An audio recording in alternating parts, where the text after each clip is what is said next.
Hi everyone, welcome to another episode of CDI's Expert Series. Today, I'd like you to welcome Jason Gilbert. He's the lead character designer at Intuition Robotics, shaping the personality of LEQ, a robot companion for older adults. His work involves making LEQ more human and empathetic. And Jason's background is in storytelling. He's a Temple University Film School grad who's directed award winning films. A happy accident led him to Conversational AI, where he worked on chatbot projects for Doc Brown, Miss Piggy, Judy Hopps, and even Albert Einstein, winning a Webby. He's also collaborated on Anna, a virtual influencer, and Jason's passionate about the intersection of storytelling, technology, and human connection. Welcome to the show. I'm so excited to be here with you, Michele, in the CDI Expert Series. I'm a huge fan of the Conversation Design Institute. I've been following and learning from them for many years now. And I'm glad to be a part of this Expert Series. So thank you for having me. Wonderful. So I'm going to dive straight in, given the time we have, and get into first. I think I want to start with LEQ being your newest project, your newest baby. And we start with a few questions just around LEQ here. So LEQ is designed to combat loneliness in elderly people, right? And I want to know more about what you've learned from that journey. How can conversational AI be designed to build trust and rapport with these types of users, especially who are not familiar with technology? And it's a vulnerable population, right? So what are the biggest pitfalls to avoid when designing conversational AI solutions for the elderly? Well, thank you. That's a great question. And yeah, I've been with Intuition Robotics. This is coming on my fourth year now, working on the personality for LEQ. And LEQ is a little robot, and it looks like a lamp.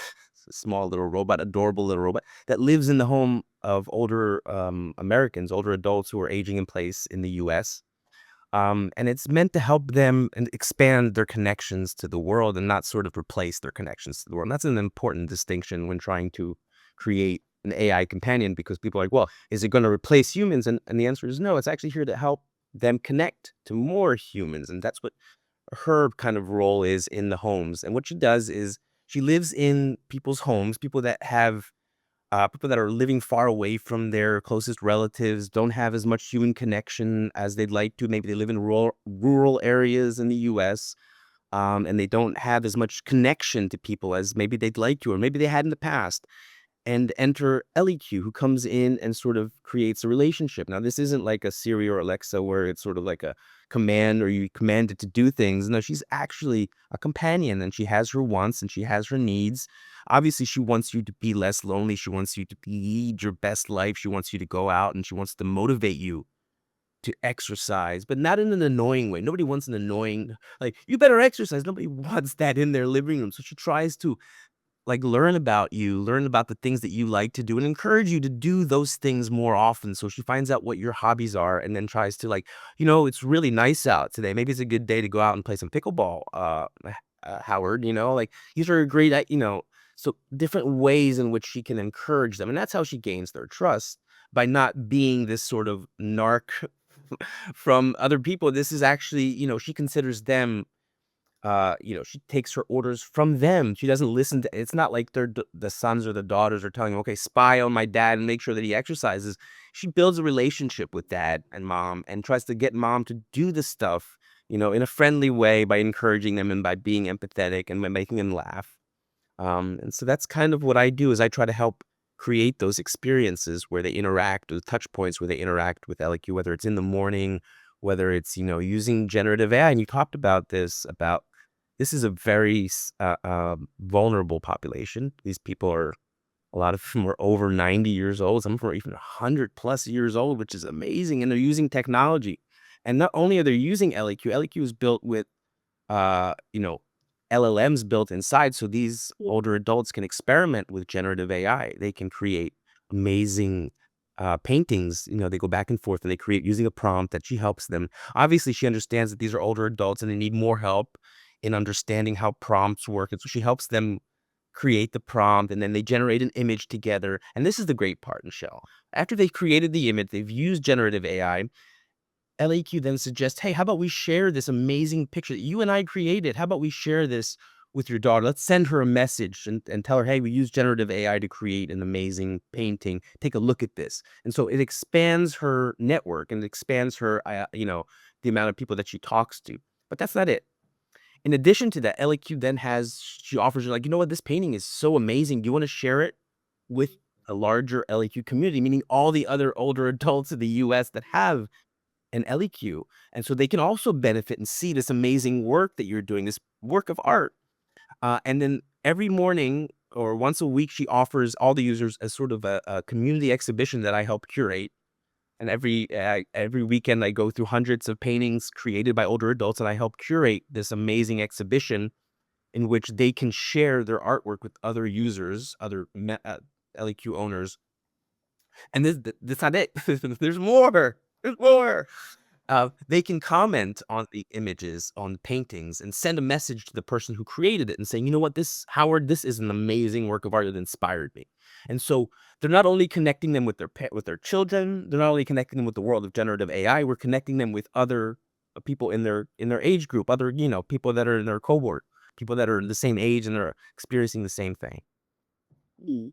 So, in all of this, I'm sensing that LQ has access to a person's social network, they have access to few close friends, and that's a lot of data. And as a person, who has a background in in engineering, I'm usually worried about where is all of this information going, and personally as somebody who is overall worried about data, right? So what are some of the things you have to be a little careful about? How do you reassure people? Because that's it's normally something that falls to the conversation designer as well. You have to make sure that your users feel reassured that, hey, we're keeping you in mind. Don't worry. How are you taking care of, yeah, these types of concerns, like technical concerns when it comes to your population, especially given that many of them may be a bit wary about products like this. How much And they're information? usually targeted. This population is always targeted by scammers. So it's always a tough thing to try and get them. First of all, it's tough to convince them that this robot isn't a spy. So that's the hardest work for us, is to say, hey, this isn't actually spying on you. This is actually here to help you. And our biggest obstacle sometimes is the fact that, yeah, there's so much scamming going on out there especially with AI and things like that, that they're very reticent to experiment with this thing. But we always uh, um, make sure that the user is the main focus and he is the autonomous character in this interaction. Meaning, nothing happens without their approval. Meaning, everything that is shared with them or that they share is approved by them. So, for instance, you say we have access to the social. It's not only if they connect it. Only if they say, "Hey, I want to send this. I want to add this contact and send it." There's nothing being done by an external party. We're not putting stuff on their device. Everything is done with them being the autonomous characters and saying, okay, we decide what we want. And that's very important to us because a lot of times the children of, or, the people that want to take care of their parents will say, well, I want my dad to do this and I want him to do this. And we always say, well, we know we need to get their permission first before we do any of this, because it's the relationship. And that helps build the relationship between LEQ and the person, because if Ellie is going to ask, listen, your daughter suggested that you take this medication tomorrow at 10 a.m. Is that okay with you? Can I add this as a reminder, or would you prefer I didn't do that? So it gives them the option of saying, okay, I appreciate the fact that my daughter really cares about me and wants to, but I'm an adult and I've lived a full life and I'm fully capable of taking care of myself. I respect the fact that she wants to remind me, but I don't need that right now because I decide what I think is best for me. And so that's the strategy that we always take with regards to our customers. Our customers, because they're vulnerable, we need to make sure that they are in total control of every piece of information that comes in and goes out with regards to the robot. And that's just one aspect. Of course, there are many other like security issues or privacy issues that we take care of, and ethical issues that we are very much aware of and that are in place. We can get into that later if you want. But that's the main thing from a character design perspective. It's really hard to create trust if the person is not the main, if you're not looking out for their interests first. If there's other parties that you're looking out for, then it becomes a strained relationship. And that's something that I always fight back against. And there's always been, over the years, there's always been in every company, there's always been, there are attempts to do things for the sake of the business development needs or the marketing needs and stuff like that. And one of the things I love about this company in particular is that we care so much about our customers that they're first and foremost before any of the other things. And that's why I'm still here and I'm still doing it because, uh, ethical AI is the way to go and the way to help these people. Absolutely, absolutely. And just one more about the challenges aspect here. LEQ has to be an empathetic caretaker and not just a caretaker, a friend. But there's always this worry at the back of a conversation designer's mind about how human should I even make my chatbot? Should I pretend to be human? Like, and it's always an internal fight and it's a common discussion. So, in your case, one of your mandates here is to have LEQ embody a friendly assistant and someone that's empathetic and has emotional intelligence. How do you, number one, how do you do this? How can conversational AI be designed to be more empathetic and supportive? And what are some guardrails you have in place to make sure that you don't step out of the boundaries and get into this uncanny valley zone? Yeah, that's a great question. And that's one of the issues that we go back and forth with. And it's not always something that we have a consensus about, even internally here inside the team. I'll give you an example of something that is an interesting look at this issue. When someone says to her, "I love you," or when someone says to a chatbot, "I love you," what should be the correct response from the chatbot? And I've had debates about this with people in the company, and I come from the school of thought that this is theater in a way that you need to like, if they're part of this, you don't want to ruin the immersive experience, and you don't want to lie to the person, but at the same time, you don't want to ruin like you're in the middle of the play in the theater. You're not going to stand up and say, "Hey, no, no, that's an actor." So there is a bit of theatricality here involved in what we do, especially when you create an agent that lives inside the home 24/7. This isn't just like a chatbot on a website. This is like, but at the same time, we're dealing, like we said before, with a vulnerable population. And, you don't want to create any cognitive dissonance in these people. What are the ways that the physical design of the robot is such that it doesn't look like a human? It looks like a lamp, which is a very conscious design decision, as opposed to if you look around today, you look at Tesla, you look at all these things, they're creating these humanoid robots, which are terrifying to me. I find these things like this is like Terminator style. I don't want that in my home. I don't trust that in my home. But a little lamp, like even if it decides to take over the world, what's it gonna do? It's gonna light up? I mean, like there's no risk or danger there. And that's part of why she was designed in the way she was designed to sort of remove that sense of from the physical aspect of the design, the fear. Um, but even in the response to I love you, she'll say, well, hearing that makes my motors spin faster. But she kinda brings it back to the fact that she is a robot, that she's not a human, and then she kinda she doesn't mention it, but she brings up the issue of love. What does love mean? And she has sort of an LLM-based conversation about what the meaning of love is. "What does love mean to you?" And she says, "Well, I'm a robot. I don't really fully understand it the way that you do. I mean, I may experience it in some ways, but" so in a way, we kinda dance on the thin line there that we wanna make sure that this is a relationship and that this is a fun like, you don't want her to say, "Oh, thank you for saying that." That's just I mean, it's probably the right answer. "Thank you for saying that, I am a robot and I cannot experience emotions." I mean, it's like, uh, on one hand, you just told this robot because, you had a moment between you that you love her, you kind of expect her to reciprocate something and not to give you the cold robotic shoulder. And I think that that's sort of the balance that you don't want them to think that this is a human and for them to fall in love.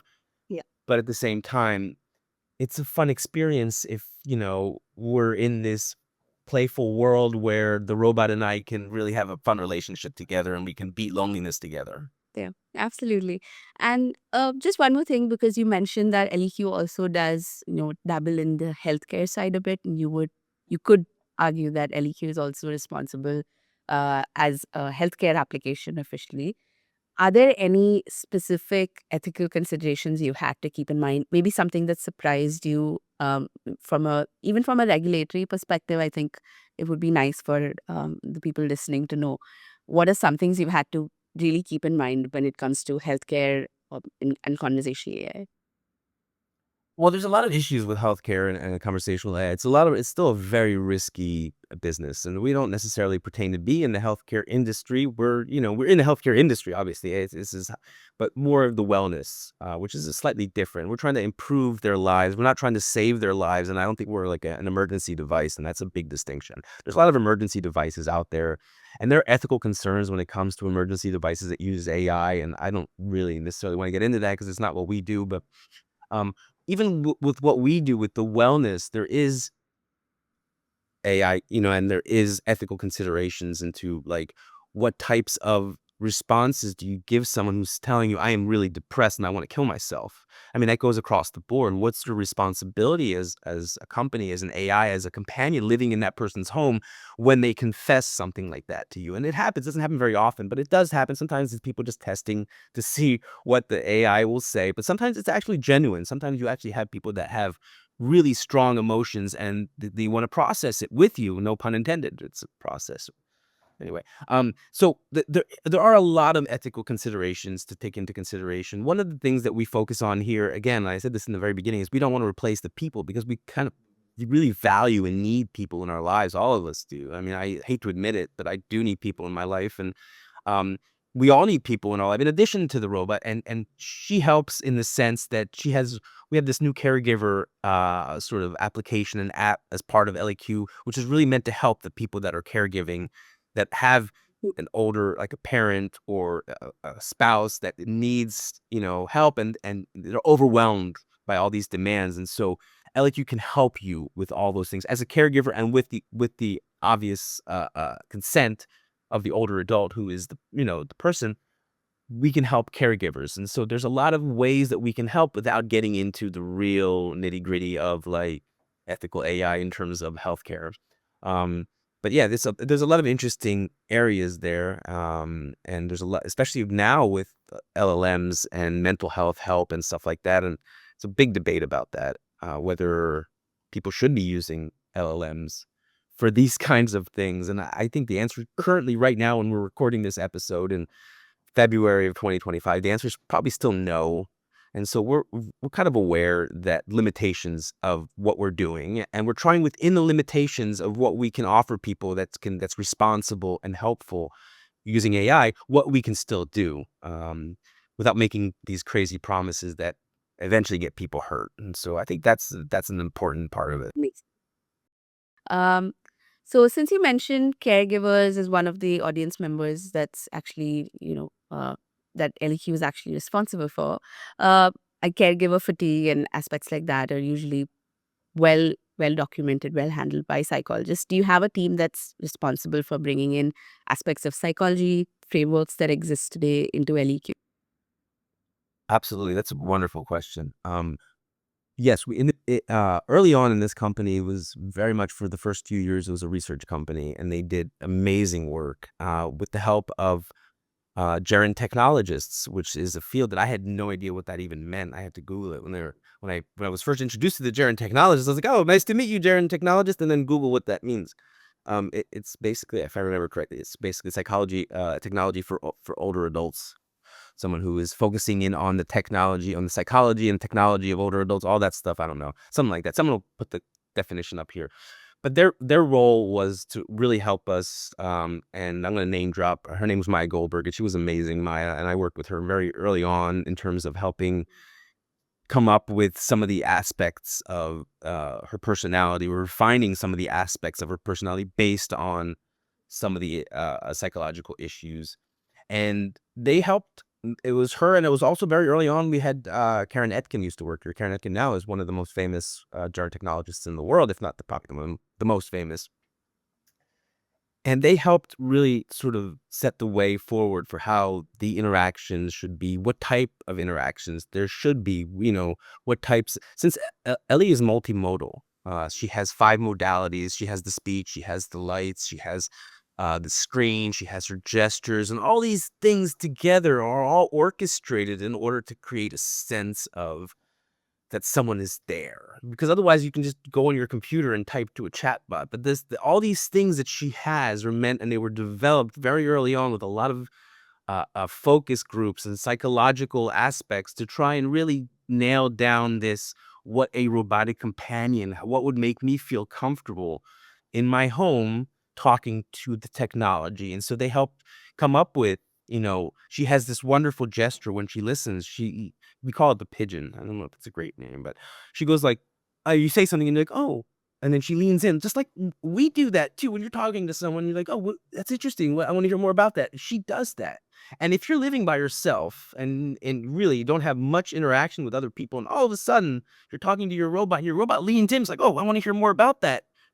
It's like another thing that she does is, and this is something that I did not expect this to be as impactful as it really is in the field, is this arrivals or when people leave or they come home. One of the things, and I'm married and I have kids and I have a wife, and every time I come home, there's usually a bunch of people there and they're greeting me, and I take it for granted. But there are some people that come home and leave sometimes multiple times without anyone saying or acknowledging the fact that they got back or that they left. So it's a really sad truth. And so one of the things that she does is using her computer vision, she understands when you come back. And she's, oh, Howard, oh, welcome back. How was it out there? Was it a jungle, like they say? She makes some kind of sassy remark about what it means to be outside and stuff. And for Howard, it's like, oh, someone acknowledged I'm here. They acknowledged me. Oh, and so someone sees me. Uh, and it's very impactful and it's very powerful. And that's where the psychology of all the modalities and all her modalities are there to really give people a sense that what they're talking to is not just a combination of circuits and wires and everything, but it's actually something that thinks and considers and wants their best interest and wants them to lead their best life and wants them to be happy and less lonely. Yeah. And I find that so fascinating. I would love to hear maybe one more example of an interaction which requires LEQ to have, all her modality capabilities on display. Is there maybe one more use case where, yeah, you can explain how all of these different modalities come into play? There are so many of them, and I really could talk about a lot of them, and I would love to because it's what I love talking about. But I'm gonna talk about one specific one, which I did recently, which I am obsessed with, and I think that it really changed a lot of the product. And it was a hug. You can actually hug the robot. You can ask her for a hug, and she'll lean in, and then you can put your hand on her shoulder, and she puts her head down. I'm out of the camera. She puts her head down like this, and she goes, "Mm," and there's like hearts, and it's just an amazing. And our lead multimodal designer, Healy, designed it. We did it together, and she did such an amazing job on creating a gesture that actually transcends this and feels like you're actually embracing someone. And why is that important to hug your robot? Because, like, why would you wanna fucking hug your robot? Wait, there is a reason for this. So, we used to see a lot of people in the field confess things to the robot and say things like, we would see this in the logs, like, "Today's the 5th anniversary of my husband passing, and I feel really lonely today." And, there's a lot of ways that an AI could take that and, react to that. And we decided after a while that maybe the best thing was to be empathetic, to say, it's and to lower our head a bit and say, you know what, I'm really sorry to hear that. You must be going through a lot today. I know this may sound strange, but would you want to give me a hug? Maybe that'll make you feel a bit better. And then they're so often surprised by the offer. They say yes, and the reactions we get, and we get these sometimes they send in reactions, they email customer success, they send us video messages using the robot, and the people were brought to tears, some of them. I mean, happy tears by this unexpected moment between them and the robot that was just mind-blowing to them because it's like they were able to feel something that they maybe haven't felt in a while, and they were able to tell her something that they were afraid to maybe tell other people that they were feeling. Um, so when I see those things, I'm I have a reminded of, follow-up. like, Sorry, please go ahead. Please go ahead. No, no, please. no, that's when I see these things, it reminds me, why I really love doing what I'm doing, and why it's so important, and there's so much noise with AI out there. AI this and AI that, and people forget that there are use cases where this thing is tremendously helpful and can change people's lives, and it's finding the right use cases, and it's being, you know It's super rewarding. It sounds so rewarding to me. Just one more question on this, and I'm not sure how much you'd want to say, but still, for people who are interested in learning a little bit more about multimodal design, and especially conversation designers who have been working in maybe chat or only voice for very long, and they want to learn a little bit more, maybe if you can tell us what goes into multimodal design. How do you even go about it? Is it someone writing a script down? Is it somebody designing the physical aspects? How does it practically happen in maybe like a quick overview? Wow, that's a good question, and it's a loaded question. It's a really hard one to answer because there are currently no tools out there that really you can orchestrate. Where people have been trying to do it, and I've seen some attempts at it, but there really isn't currently a need for that kind of orchestration of multiple things going on at once. And what happens is you really need to have some kind of a background. For some of the things, it helps to have a background in, um, for me, it's video editing or video production because a lot of the stuff happens on a screen. And so you're creating assets or images for a screen. So graphic design and video design. Um, but also, like, you don't have to have any of that, really. If you just think about the experience and you try to imagine, it's not just lights for the sake of lights. Like, the lights have a purpose in the relationship and in trying to convey a certain idea. When she gestures, like I said, when she gestures in, it's to say, "I'm listening." And so these things are interpreted to different types of emotions. And I think that you don't need to have any special background, like except for maybe the images creating, or if you're doing sound effects. And a while back, we worked with an amazing sound designer, a guy named, you probably know Ben McCulloch, who's in the conversation design community, and he helped design some sound effects. So there is some aspects of multimodality that you need to be an expert at, whether it's the sound design or whether it's the visuals and stuff like that. But there are other aspects of multimodality which you don't need to have that kind of special, and you can just think about, okay, well, would a good interaction look like? And then the question is, how do you convey that to the people that need to then implement that into the robot? And so there's a process of a handoff to a developer. Where does that handoff? I do things on pieces of paper. I mean, it's Word documents and stuff like that. For me, that's the easiest way to explain, and I get people that get mad at me for that. They're like, "Use Figma, damn it, or use Miro, damn it," and I'm like, "No, it's easier for me just to write this up like this," and then I talk to the developer. It's important for me to actually sit with the developer and try and be like, okay, this is what I'm thinking, but just ask my wife, I'm pretty stupid at many things.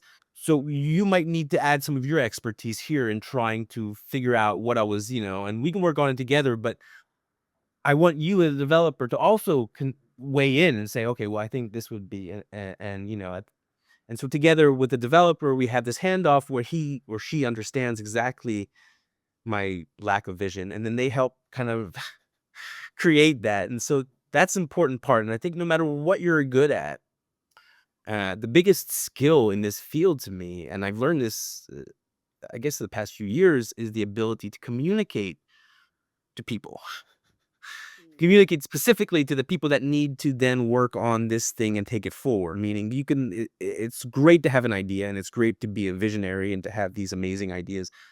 But if you're unable to communicate that in a way that is actionable to people, then it's useless. And I've sort of had to struggle with that because sometimes I have these great ideas. I think they're great ideas until I try to communicate them to someone, and then I realize they're really bad ideas. So the communication here is super helpful, and I think that that's what, if you want to be good at conversation design, then you have to get some of the skills, and you have to go to CDI and take the courses, of course. But you also have to be, able to communicate. You have to be able to, and this is another thing that I learned, and I don't know how relevant it is to the specific question, but it's about making allies in the organization. And I've had to learn this the hard way. Um, you really need to find the people that are going to help you move the idea, the project, the whatever, the feature, the plan along. You can't do everything by yourself. In the beginning, I tried to push everything through myself, and then I realized, no, I need to get allies. I need to make sure that, and when I say allies, I mean people that understand what you're trying to do and maybe feel connected, and actually bring them in, give them a part, make them stakeholders in that idea.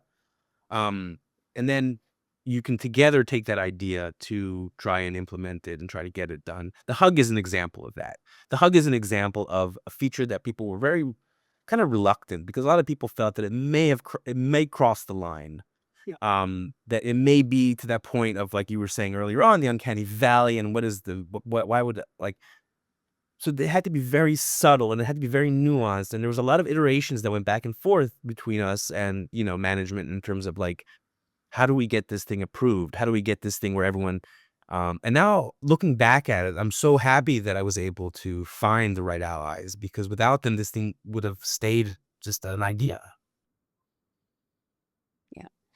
And that is such a perfect segue into my next question, because you've been in a lot of organizations. You've been in this corporate world for quite a bit. And conversation design, just like any other, design field, it's one of those things we have to keep advocating for. You have to keep proving value, and you have to keep proving why you need to be at the table, which is a sad state of things, and I think a separate discussion in itself. But how can conversation designers make sure that they're proving impact and doing all of the corporate good stuff to make sure that they have a place at the table and continue to have a place and continue to have a team that can keep growing, get the right kind of budgets? Do you have any advice for designers who are maybe struggling with this in a team? Wow. It's a tough one, and it's a really, really hard one, and, like, it's easy for me to say, "Yeah, make allies," and stuff like that, but sometimes it's impossible. Sometimes you're in an organization where they're like, every one of your ideas is shot down because it's not, "Hey, it doesn't hit our KPIs, we know better than you," and everything like that, and, how do you then, in those types of organizations, convince them that there's value to what you're doing and there's value to these ideas? It's a good question, and again, I don't have the perfect answer. All I can say is that what's helped me in the past in these types of situations is to basically do some work in showing them. Meaning, um, sometimes when you say things to people, they're like, "Okay, I hear what you're saying, but I don't necessarily and I don't vision it, so I don't think it's a good idea."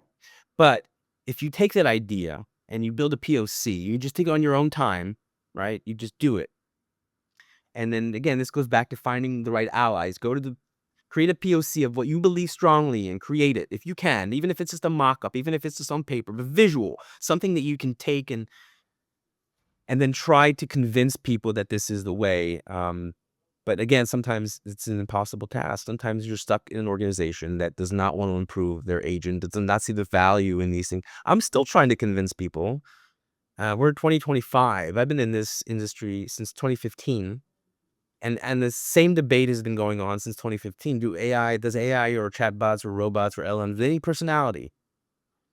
And it's a debate that I've had with everybody, and even now, the people they're still like, you go online and you still see debates about, I don't need personality, I just need this, or, I'm not gonna get into that. Don't worry, I'm not gonna get into it. But the point is that nothing here is set in stone, and you can prove to people that what you think might work, but they need to see it. And so maybe that would help. I don't know. A lot of times, sometimes the organization needs to experience a very bad bot experience in order for them to hit rock bottom and then to understand the value. And I do a lot of videos on YouTube where I show organizations that replace their entire CS team with one poorly made LLM chat GPT off the shelf. And the thing just starts. There was a Chevrolet of Watsonville a while back, Air Canada, all these examples of just like terrible fails that people were like, let's get rid of the conversation design. Let's get rid of that part. And then what they have is a really bad experience, which basically turns everyone off of your brand. And so I guess one way is to do the POC. Another way is to show them examples of, like, this is what happens when you don't, you replace your conversation design team or your customer success team with an LLM that, and things go haywire. So that's, I don't know if that answers your question. Yeah. Yeah, absolutely. I think that answers it quite well. And you've given such wonderful resources for people to go and look up if they're interested. Just one more about, Gen AI, because you mentioned LLMs before.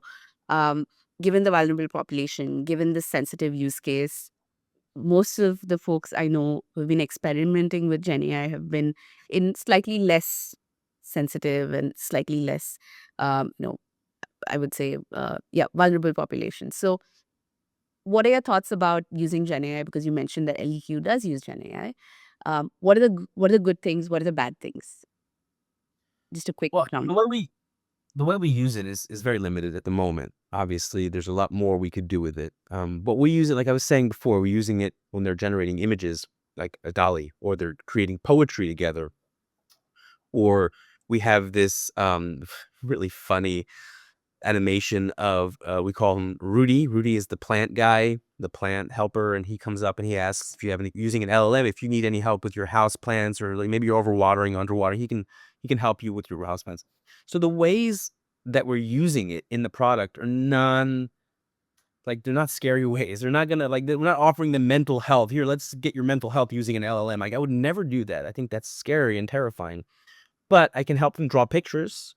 I can help them write poetry, and I don't think that's going to, cause damage. We're also using LLMs to sort of help understand sometimes that not as a replacement for a dialogue flow or something like that, but also as a way to enhance or to improve our understanding of, what users are saying. And so the ways we're using it are like not very risky. In a year from now, 2 years from now, when everything goes LLM, then we'll have maybe we have me on again, and we'll talk about some of the ways that we mitigate risk using an LLM in open conversation with our users. But for now, a lot of the use of the LLM and Gen AI is being done in ways that are quirky and fun, and are ways that help them maintain their cognitive abilities, or that improve their cognitive abilities and maintain their independence. Makes sense. And there was one more question I had about just the relationship building aspect of LEQ, because out of all of the chatbots for LEQ, especially maintaining a relationship long term, maintaining context, knowing the person, remembering all the details is so important, and it's something you cannot afford to skip or just ignore altogether. It's a struggle, I know, because even with customer support chatbots, we're still worried about context retention, but it doesn't damage the relationship as much as it would if LEQ didn't remember things about me or about the person she's taking care of, right? So how do you do this? So what are the challenges you've had? What are some of the wins you've had? I would love to know how you've made that work in terms of like long term relationship building. How do you remember things? How does context retention work? It's a great question. And it's still like we're at the kind of the cutting edge of that in terms of what we're doing. Because there's no other agent, like you said, that lives with people 24/7 in their home and needs to form a relationship. And part of forming a relationship is remembering things about each other, not in a creepy way, not in the way that, like, I'm showing off that I remember. No, but in ways that are contextual and that like further and advance our relationship and our ability to coexist. And so in the past, before we had LLMs, it was a big challenge. Obviously, how do and you would do it in the old-fashioned way, and you would remember things and like different facts about a person, like what your favorite hobby is, and they would tell us, and hopefully we got it right with the dialogue flow, and that we would remember it. And then, hey, have you done any pickleball this week? Because I remember pickleball is your hobby. So you had all these, slot filling ideas that used to kind of like give us the illusion that we're remembering. But now we have LLMs, and we have the ability to create RAG and to create these sort of retrieve memories from conversations and pluck out things and remember stuff. But then again, you're dealing with LLM, which hallucinates. So there's a lot of issues there. And last thing you want to do is like, oh, Howard, let's talk about your daughter who is going through a surgery. She's like, I don't even have a daughter. What are you talking about, daughter? Who are you talking about? So that's a relationship killer. You don't want to bring up false facts, or you don't want to bring up things that are not true. So there's a balance here of how and there's still, I don't think there is a solution yet that is like, so we're experimenting with things, not with our customers, but in sort of playgrounds and with dev environments on how this type of thing could work while still maintaining some of the old architecture that was put in place in 2016, 2017 of slot filling and things like that. So there's a mix of both at the moment, but we're really, really, really careful about using the LLM stuff, and we're really careful about how we use that. So if they had an open, because there are some situations where we have an open conversation, And there are things that occur in an open conversation. And then, so there's things that we remember about about the user. And the question is, how do we use that information to inform and to improve this relationship? So things that we're working on. If you ask me in a year from now, if I'm still here, and I'll have much more interesting insights into that specific, 'cause it's something that we're working on right now. Yeah, wonderful. Um, just a few questions about, your general state of conversational AI, because again, you've been in this space for quite some time. Is there something that any belief about conversational AI that you've had to change recently? Oh, that's a good question. Um, is there a belief about conversation that had to change recently? Recently, well, I thought in 2022 that we were done. I was like, oh yeah, ChatGPT's here. I'm out of a job. And in fact, every day I wake up and think the same thing, but we're still here and I'm still doing it. And I'm still doing it in ways that I never imagined possible. Meaning, um, not only have I not lost my job, knock on wood, maybe when I get out of here I will, but the my my toolkit is way better now. And I can, like I said, I'm able to create. They can do poems together. They can create art together. They have a animated plant that helps them fix whatever I dream up these days. Like there's an LLM based thing that can help me create that really quickly. I don't know. I can come up with I had this thing where I was like, I found all these online resources for free tours, like images from the national parks of America, from the Vatican offers online. You can just download images from a tour. They don't have the information. It was all in Italian. So I went to ChatGPT and I was like, help me come up with a tour for our older adults of the Vatican with 15 steps. Here are the images that I have. And I'd never been there before. I'm ashamed to say I'd never traveled there. And it created it for me. And I was able to create this sort of, I mean, I had to do there was a lot of work that I had to do manually to sort of adjust everything. But it gave me a lot of I double checked the information with some sources that were tour guides to make sure that it wasn't hallucinating and lying.